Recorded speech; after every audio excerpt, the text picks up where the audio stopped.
नमस्कार। आज हम principle of operation of induction motor कैसे काम करती है इसके बारे में पढ़ेंगे।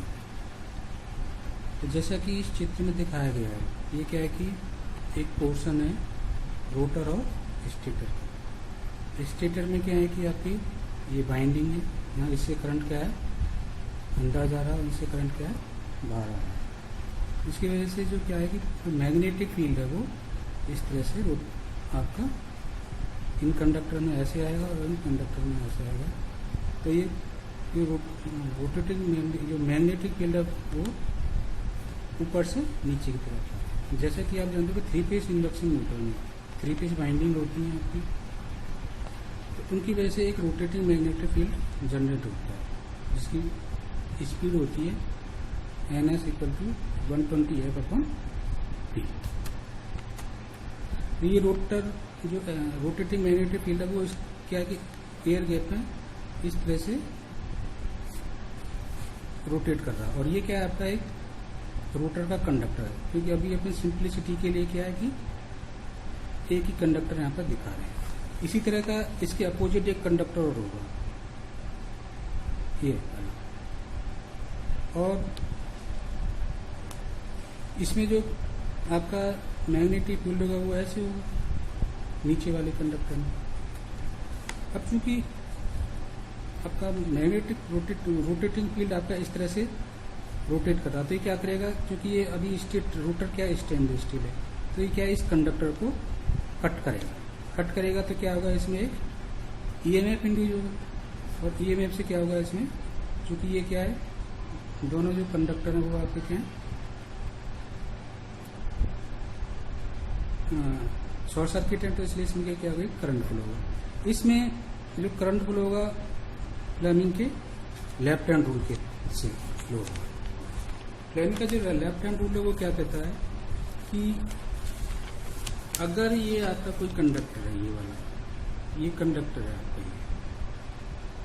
ये कंडक्टर है, क्योंकि इसमें मैग्नेटिक फील्ड नीचे है। अगर अपन एक तरह से ये मान लें कि अगर रोटेटिंग मैग्नेटिक फील्ड स्टेशनरी है और रिलेटिव मोशन कंडक्टर क्या है इसका अपोजिट हो जाएगा। ये क्या हो जाएगा, इसका रिलेटिव मोशन हो जाएगा कि वेलोसिटी आपकी इस डायरेक्शन में हो जाएगी। फ्लेमिंग के लेफ्ट हैंड रूल से अपन इसमें क्या करंट निकालते हैं।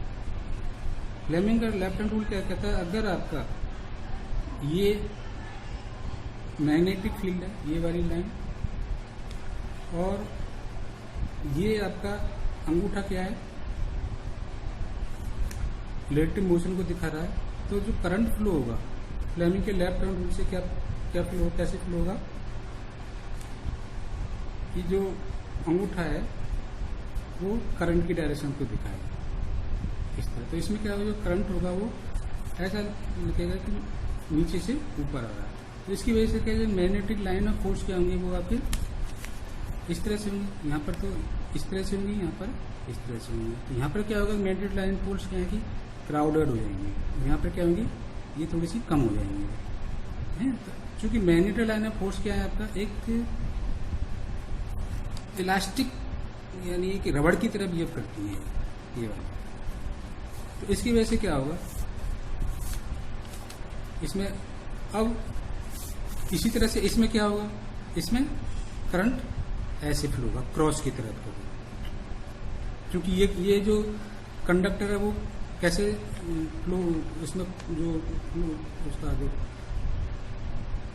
वेलोसिटी किस डायरेक्शन में होगी, इस डायरेक्शन में होगी, B इस डायरेक्शन में, इसलिए इसमें क्या होगा क्रॉस की तरह होगा। और इसमें जो लाइन ऑफ फोर्स है वो इसके जस्ट अपोजिट होंगी। जैसे इसमें इस तरह से, तो इसमें कैसे होगी आपकी इस तरह से, इस तरह से।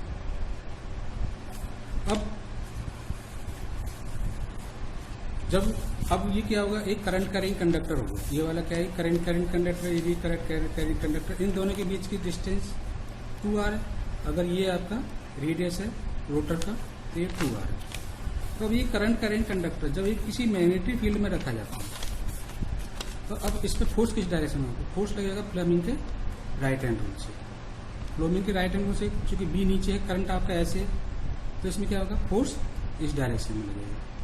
और नीचे वाले कंडक्टर में क्या होगा ये इसमें करंट क्या है आपका अंदर जा रहा है, बी नीचे है, तो फोर्स इसमें इस डायरेक्शन में जाएगा। तो ये जो दो कंडक्टर है, इसी तरह के बहुत सारे कंडक्टर लेकिन अपन ने क्या सिंपलिसिटी के लिए दो कंडक्टर लिए, तो यहाँ पर क्या बन जाएगा, एक टॉर्क बना है, एक कपल बना देगा। इसकी वजह से क्या होगा, ये इसको इस तरह से रोटेट करने की कोशिश करेगा और जो टॉर्क की जो वैल्यू होगी वो भी F × 2r। अब इसकी वजह से क्या होगा, ये जो कंडक्टर है इस डायरेक्शन में रोटेट करना स्टार्ट कर देगा। अब चूंकि फील्ड भी इसी डायरेक्शन में रोटेट हो रहा है और ये भी इसी डायरेक्शन में रोटेट हो रहा है, तो इसके बीच में क्या होगा, रिलेटिव स्पीड है। ये जो रिलेटिव स्पीड है, रिलेटिव स्पीड आपकी क्या हो जाएगी, ns - n। यहाँ पर n क्या है, रोटर की स्पीड है, तो ये कम हो जाएगी रिलेटिव स्पीड। इसकी वजह से क्या होगा, इसमें करंट का मान, स्टार्टिंग करंट का मान कम हो जाएगा। पहले स्टार्टिंग में करंट बहुत ज़्यादा फ्लो हुआ था, अब क्या होगा, करंट का मान कम हो जाएगा, लेकिन वापस ये इसी डायरेक्शन में रोटेट करता रहेगा। क्योंकि इनके बीच में एक रिलेटिव स्पीड है, रिलेटिव स्पीड है, तो ये करंट का जो वैल्यू कम हो जाएगी लेकिन वो एग्जिस्ट करेगी। इसकी वजह से क्या होगा, एक यूनिफॉर्म टॉर्क जनरेट होगा और मोटर आपकी इसी डायरेक्शन में रोटेट करने लगेगी। तो जो इन दोनों के बीच में क्या होगी, एक स्लिप होगी, तो वो क्या होगी, ns - n। ये तो सिंक्रोनस स्पीड है और ये n। जब अगर n और ns दोनों बराबर हो जाए तो स्लिप क्या हो जाएगी, 0 हो जाएगी। स्लिप 0 हो जाएगी तो रिलेटिव स्पीड क्या हो जाएगी, 0 हो जाएगी। और इस केस में क्या होगा, कोई भी EMF इंड्यूस नहीं होगा, कोई भी EMF इंड्यूस नहीं होगा, कोई भी करंट नहीं होगा, कोई भी करंट नहीं होगा, तो कोई भी टॉर्क नहीं होगा। इसलिए जो इंडक्शन मोटर है वो आपकी कभी भी सिंक्रोनस स्पीड पर रोटेट नहीं करती है। इसका कारण क्या है कि अगर सिंक्रोनस स्पीड पर रोटेट करेगा तो रिलेटिव स्पीड क्या होगी, रोटर स्टेटर फील्ड और रोटर फील्ड में क्या होगा, स्पीड 0 हो जाएगी। 0 हो जाएगी तो कोई भी EMF इंड्यूस नहीं होगा, कोई भी EMF इंड्यूस नहीं होगा तो क्या होगा, कोई भी करंट फ्लो नहीं होगा, इसकी वजह से कोई भी टॉर्क नहीं होगा। इस तरह से ये क्या है कि एक छोटा सा ओवरव्यू है कैसे आपकी इंडक्शन मोटर वर्क करती है। तो मैं होप करता हूँ कि ये आपको समझ में आ गया होगा। अगले चैप्टर में हम स्लिप और उसके बारे में। धन्यवाद।